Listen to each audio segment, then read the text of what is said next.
Alamgir take media চ্যানেলে সবাইকে স্বাগতম। আসসালামু আলাইকুম সম্মানিত শিক্ষকবৃন্দ, অনারেবল ভিউয়ার্স। আজকের ভিডিওতে থাকছে সরকারি প্রাথমিক বিদ্যালয়ের 2025 সালে আপনার বিদ্যালয় থেকে যে সকল শিক্ষার্থী বৃত্তি পরীক্ষায় অংশগ্রহণ করবে তাদের তথ্য, ছবি এবং স্বাক্ষর আপলোড করে প্রেরণ করবেন কিভাবে, এই নিয়ে। তো সম্পূর্ণ ভিডিওটি যদি আপনি মনোযোগ দিয়ে দেখেন তাহলে আপনি নির্ভুলভাবে শিক্ষার্থীর তথ্য, ছবি এবং স্বাক্ষর আপলোড করে প্রেরণ করতে পারবেন। তাহলে চলেন আমরা ভিডিওটি দেখি। সেই জন্য প্রথমে আপনাকে একটি ব্রাউজার ওপেন করে নিতে হবে। তো আমি আমার এখান থেকে গুগল ক্রোম ব্রাউজারটি ওপেন করে নিচ্ছি।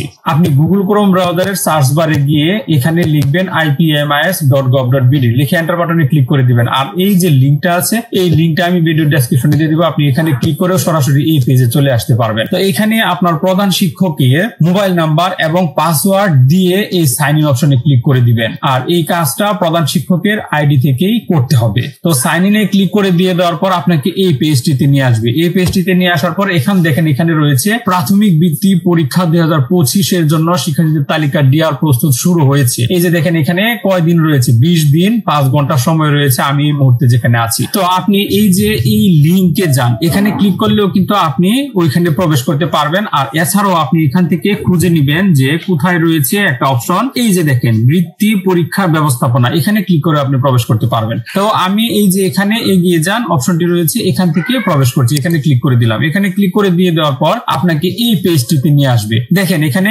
বিদ্যালয়ের তথ্য ও শিক্ষার্থীর তথ্য যাচাই। আপনি বিদ্যালয়ের তথ্য সঠিক না হলে বিদ্যালয়ের তথ্য আপডেট করুন।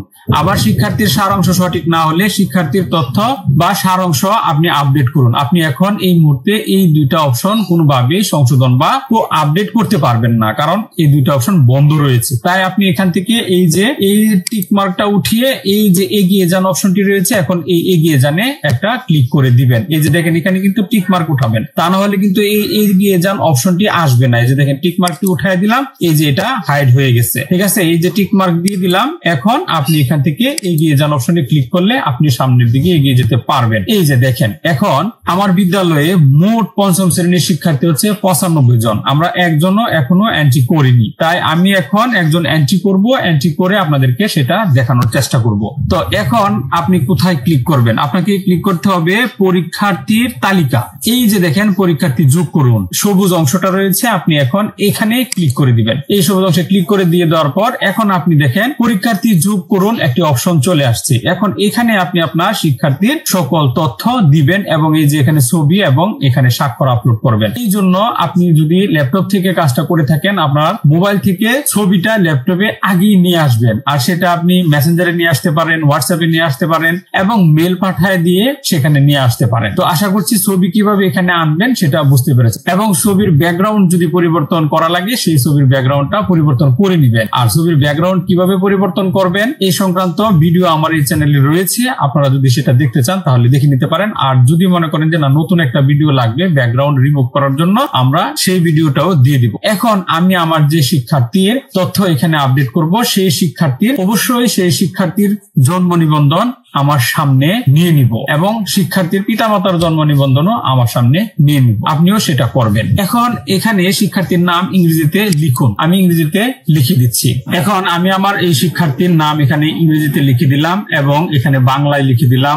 এখানে শিক্ষার্থী ছাত্র না ছাত্রী, এই যে ডবল অ্যারো বাটন রয়েছে এখানে ক্লিক করে আপনি এখান থেকে ছাত্র ছাত্রী নির্বাচন করে দিবেন। ছাত্রটা আগে এন্ট্রি করাই ভালো। তারপর হচ্ছে পিতার নাম, শিক্ষার্থীর পিতার নাম এখানে বাংলায় লিখে দিবেন, মাতার নাম এখানে বাংলায় লিখে দিবেন। তারপরে জন্ম তারিখ, শিক্ষার্থীর জন্ম তারিখ এখানে দিয়ে দিবেন। এখানে আপনি লিখেও দিতে পারেন বা আপনি এই যে গড় রয়েছে ক্যালেন্ডার রয়েছে ক্যালেন্ডার থেকে নির্বাচন করতে পারেন। তারপরে হচ্ছে স্থায়ী ঠিকানা, শিক্ষার্থীর স্থায়ী ঠিকানা জন্ম নিবন্ধন অনুযায়ী আপনি এখানে দিয়ে দিবেন। শিক্ষার্থীর ধর্ম, ডবল অ্যারো বাটন রয়েছে, এখান থেকে ক্লিক করে আপনি শিক্ষার্থীর যে ধর্মের সেই ধর্মটা নির্বাচন করে নেবেন। দেন শিক্ষার্থীর মাধ্যম, বাংলা মাধ্যম না ইংরেজি মাধ্যম। আমার শিক্ষার্থী যেহেতু বাংলা, আমি বাংলা নির্বাচন করে নিব। আপনার যদি ইংরেজি হয় তাহলে ইংরেজি দিবেন। তারপরে প্রাপ্ত গড় নম্বর, এই শিক্ষার্থী কত নম্বর পেয়েছে, অর্থাৎ প্রথম প্রান্তিক মূল্যায়নে তার গড় নম্বর কত ছিল। তো গড় নাম্বার কিভাবে বার করবেন? 6টা বিষয়ে যোগ করে সে সংখ্যাটাকে 6 দিয়ে ভাগ করলে গড় নাম্বার বের হয়ে যাবে। তো আমার এই শিক্ষার্থীর গড় নাম্বার হচ্ছে 73, আমি এখানে 73 দিয়ে দিলাম। তারপর হচ্ছে বিশেষ চাহিদা সম্পন্ন কিনা, যদি বিশেষ চাহিদা সম্পন্ন হয় তাহলে এই যে ডবল অ্যারো বাটন রয়েছে এখানে ডবল অ্যারো বাটনে ক্লিক করবেন। ক্লিক করার পরে যদি বিশেষ চাহিদা সম্পন্ন হয় তাহলে হ্যাঁ দিবেন, না হলে না দিবেন। আমার এই শিক্ষার্থী বিশেষ বিশেষ চাহিদা সম্পন্ন না। তারপরে রয়েছে উপবৃত্তি সুবিধাভোগী কিনা। যদি আপনার এই শিক্ষার্থী উপবৃত্তি সুবিধাভোগী হয় তাহলে হ্যাঁ দিবেন, আর যদি না হয় তাহলে না দিবেন। এখন এখান থেকে এই অপশনগুলো অর্থাৎ শিক্ষার্থীর তথ্যগুলো সম্পূর্ণটা কমপ্লিট করা হয়ে গেছে।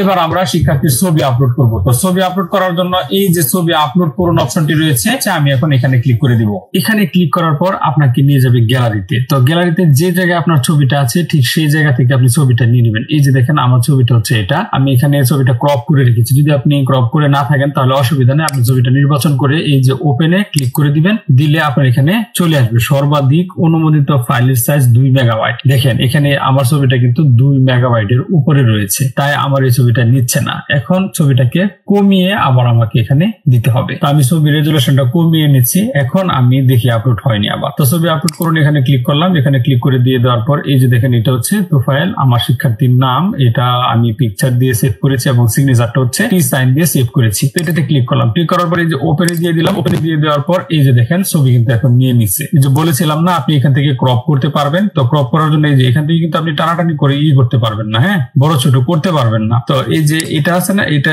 এই যে সমান করে এখানে নিয়ে ধরে দিবেন। ধরে দেওয়ার পর এটা কিন্তু এই যে এভাবে টেনে লম্বা করা যাবে না, এটাকে ধরে এভাবে আপনি করতে পারবেন। তো এটাকে ধরে আমি এটা সমান করে দিয়ে দিলাম। দিয়ে এই যে এখানে ঠিক আছে অপশনটা রয়েছে, যদি আপনার মনে হয় যে ছবিটা ভালো হয়নি বা ছবিটা আপনি চেঞ্জ করবেন তাহলে এই যে বাতিলে ক্লিক করে দিলে বাতিল হবে, আপনি আবার ছবি দিতে পারবেন। এই ঠিক আছে অপশন নিয়ে আমি ক্লিক করে দিলাম। ক্লিক করে দিয়ে দেওয়ার পর আমার ছবিটা কিন্তু এখন বসে যাবে। এখানে যে লোড হচ্ছে, অপেক্ষা করুন। এই যে দেখেন এখন আমার শিক্ষার্থীর ছবি কিন্তু এখানে বসে গেছে। এবার আমি শিক্ষার্থীর স্বাক্ষরটা যে রেখেছি সেই স্বাক্ষরটা আমি দিয়ে দিব। স্বাক্ষরটা দিয়ে দেওয়ার জন্য আমি এই যে স্বাক্ষর ছবি আপলোড করুন, এখানে স্বাক্ষরেরও ছবি তুলে রাখবেন। ছবি তুলে সেটাও ক্রপ করে মেগাপিক্সেলটা কমিয়ে নিয়ে আসবেন, অর্থাৎ 2 মেগাপিক্সেলের ভিতরে নিয়ে আসবেন। এই জন্য আপনি ছবি আর এই যে সিগনেচারটা আছে না, স্বাক্ষরটা, এটা আপনি একটা হোয়াটসঅ্যাপে পাঠাবেন বা ইমোতে পাঠাবেন। পাঠায় ওইখান থেকে সেভ করবেন। সেভ করে আপনি এখানে আপলোড দিলে দেখবেন নিয়ে নিবে। তো আমি এখানে ক্লিক করলাম। ক্লিক করার পর এই যে আমাকে আবার গ্যালারিতে নিয়ে আসছে। এই যে এটা হচ্ছে সিগনেচার, আমি এটাতে সিলেক্ট করে দিলাম। সিলেক্ট করে ওপেনে ক্লিক করে দিলাম। ওপেনে ক্লিক করে দিয়ে দেওয়ার পরে এই যে সিগনেচারটাও কিন্তু এখন এখানে আসছে। এটাকেও কিন্তু আপনি ধরে এভাবে সরাইতে পারবেন। তো আমার এটা এই যে এখানে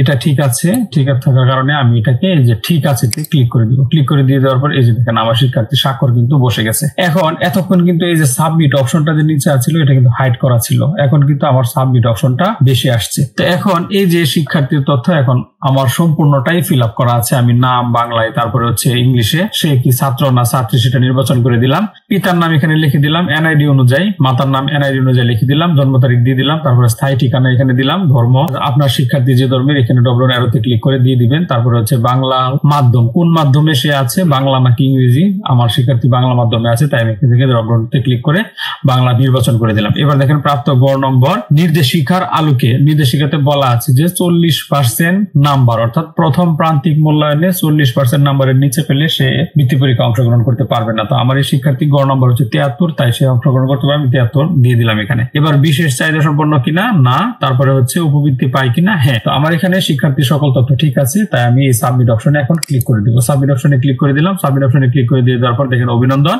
আপনি নিম্নোক্ত শিক্ষার্থী সফলভাবে যোগ করেছেন। এখানে দেখেন এখানে দুইটা অপশন আছে, এই যে শিক্ষার্থীদের তালিকা ডিআর প্রস্তুতে ফিরুন, আরেকটা অপশন হচ্ছে আরেকজন শিক্ষার্থী যোগ করুন। তো আমি এখানে ক্লিক করে আপনি যোগ করতে পারবেন, আবার এখানে ক্লিক করে আপনি যাইতে পারবেন। এবার দেখেন আমি এখানে ক্লিক করি, এখানে ক্লিক করে আমি ডিআর প্রস্তুতে ফিরুন সেখানে যাই, আরেকজন শিক্ষার্থী কিন্তু আমি এন্ট্রি করতে পারবো। এখন এখানে ক্লিক করলাম। এখানে ক্লিক করার পর আমাকে নিয়ে যাবে ওই জায়গায়। এই যে দেখেন আমার কিন্তু একজন শিক্ষার্থীও এন্ট্রি করা ছিল না, এখন কিন্তু আমি একজন শিক্ষার্থী এন্ট্রি করলাম। এটা কিন্তু আমার ওই যে 2025 সালের জানুয়ারি মাসে যে আমরা আপডেট করেছিলাম শিক্ষার্থী তথ্য, সেখান থেকে কিন্তু এটা অটোমেটিক চলে আসছে।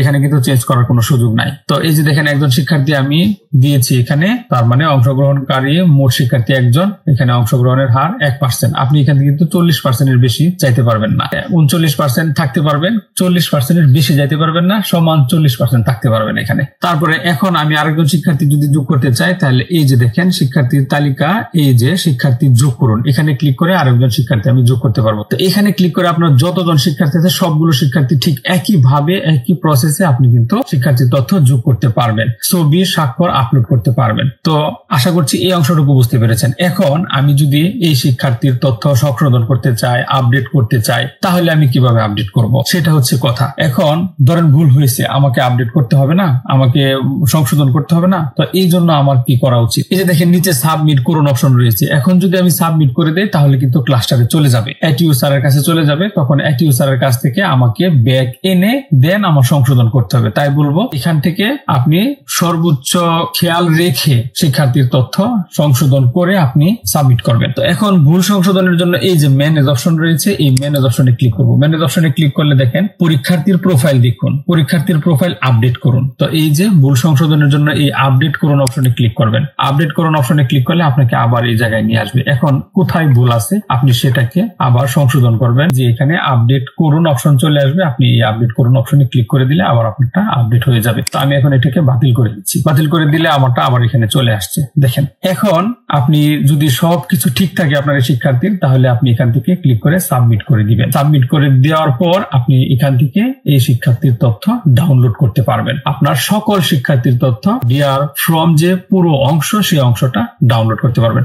তো পরবর্তী ভিডিওতে আমরা দেখাবো কিভাবে ডাউনলোড করব। যেহেতু আমি সকল শিক্ষার্থীর তথ্য এখনো আপডেট করিনি, সকল শিক্ষার্থীর তথ্য যেহেতু আমি এখন এন্ট্রি করিনি, তাই আমি এখন এই শিক্ষার্থীর তথ্যটা একা সাবমিট করলাম না। আমি পরবর্তীতে কিভাবে সাবমিট করতে হয় সেটা দেখাবো এবং কিভাবে ডাউনলোড করতে হয় ডিআর ফ্রম বা সকল শিক্ষার্থীর তথ্য আপলোড করে কিভাবে ডাউনলোড করতে হয় সেটাও আমি আপনাদেরকে ভিডিওর মাধ্যমে দেখিয়ে দিব। তো আজকের ভিডিওটি যদি ভালো লেগে থাকে তাহলে অবশ্যই ভিডিওতে লাইক করবেন, কমেন্ট করবেন, মূল্যবান মতামত জানাতে ভুলবেন না। ভিডিওটি শেয়ার করে অন্যকে দেখার সুযোগ করে দিবেন। চ্যানেলটি সাবস্ক্রাইব করে পাশে থাকা বেল বাটনটি অন করে রাখবেন। আর এই ভিডিও সম্পর্কিত কোনো মতামত যদি আপনার থাকে তাহলে অবশ্যই কমেন্টসে জানাবেন। সেই ক্ষেত্রে আমি আপনার কমেন্টস অনুযায়ী সেখানে আপনাকে মতামত দেওয়ার চেষ্টা করব, বা যদি কোনো ভিডিও দেওয়ার প্রয়োজন মনে করি তাহলে সেখানে আপনাকে নতুন ভিডিও দিয়ে দেব। তো সব কাজ শেষ হয়ে গেলে আপনি অবশ্যই এখান থেকে এই যে ক্লিক করবেন, ক্লিক করে আপনি সাইন আউট হয়ে এখান থেকে বের হবেন। তো ভালো থাকবেন, সুস্থ থাকবেন এবং নিরাপদে থাকবেন। ধন্যবাদ সবাইকে।